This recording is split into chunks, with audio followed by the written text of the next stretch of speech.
जय श्री राम, जय श्री कृष्णा, हर हर महादेव, हर हर महादेव।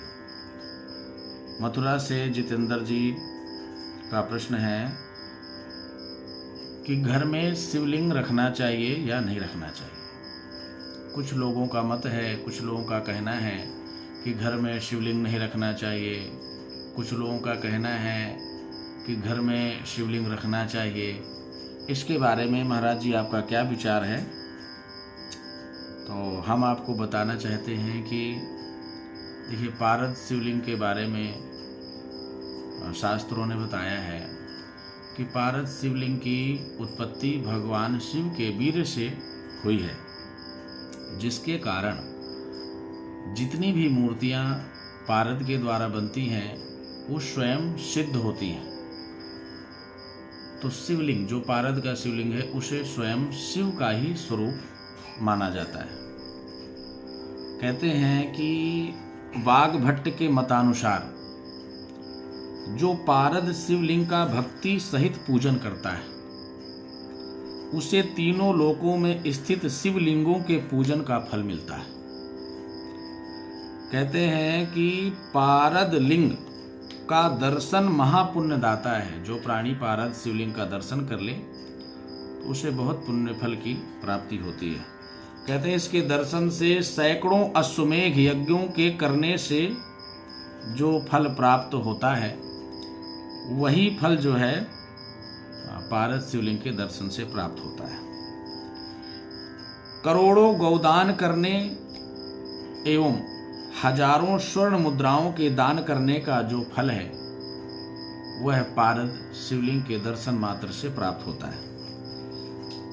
जिस घर में पारद शिवलिंग का नियमित पूजन होता है, शिवलिंग कोई सा भी हो, चाहे स्फटिक शिवलिंग हो, चाहे नर्मदेश्वर शिवलिंग हो, चाहे पारद शिवलिंग हो, चाहे पार्थिव शिवलिंग हो, जिस भी शिवलिंग का नियमित पूजन होता है घर में, कहते हैं वहां सभी प्रकार के लौकिक और पारलौकिक सुखों की प्राप्ति होती है। हर प्रकार के सुख सुविधाएं वहां पर उस प्राणी को प्राप्त होती है। किसी भी प्रकार की कमी उस घर में नहीं होती है, क्योंकि वहां पर रिद्धि सिद्धि और लक्ष्मी जी का सदैव वास होता है।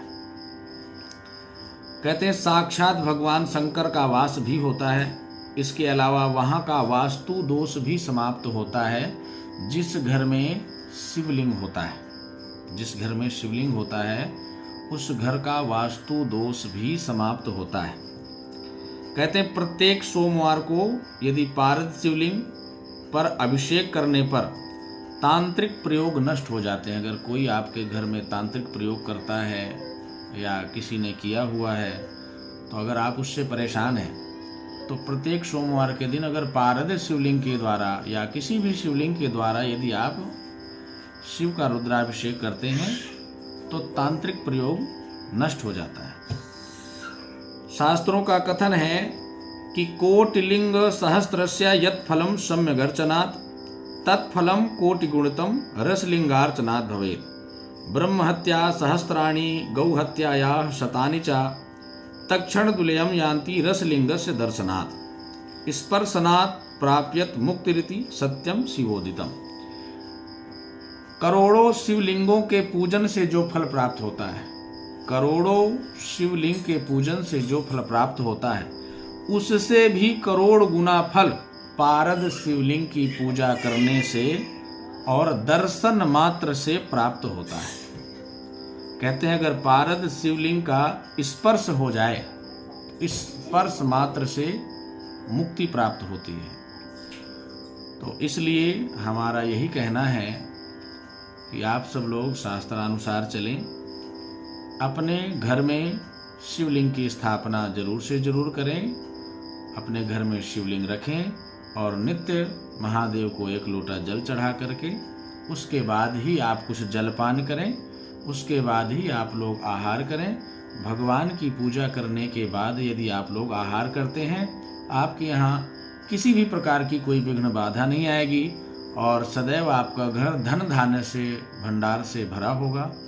इसलिए आप लोग अपने घर में शिवलिंग की स्थापना करिए और निसंदेह शिवलिंग की पूजा करिए। इसमें किसी भी प्रकार का कोई संशय नहीं है, क्योंकि शास्त्रानुसार कथन यही है कि आप लोग शिवलिंग की पूजा घर में करें। जिस घर में शिवलिंग की स्थापना होती है उस घर के समस्त रोग व्याधि नष्ट हो जाती है, समस्त विपत्तियां सब दूर हो जाती हैं। इसलिए आप लोग घर में शिव की स्थापना करें और शिवलिंग की पूजा करें निसंदेह। जय श्री राम, जय श्री कृष्णा, जय श्री राधे। हर हर महादेव, हर हर महादेव।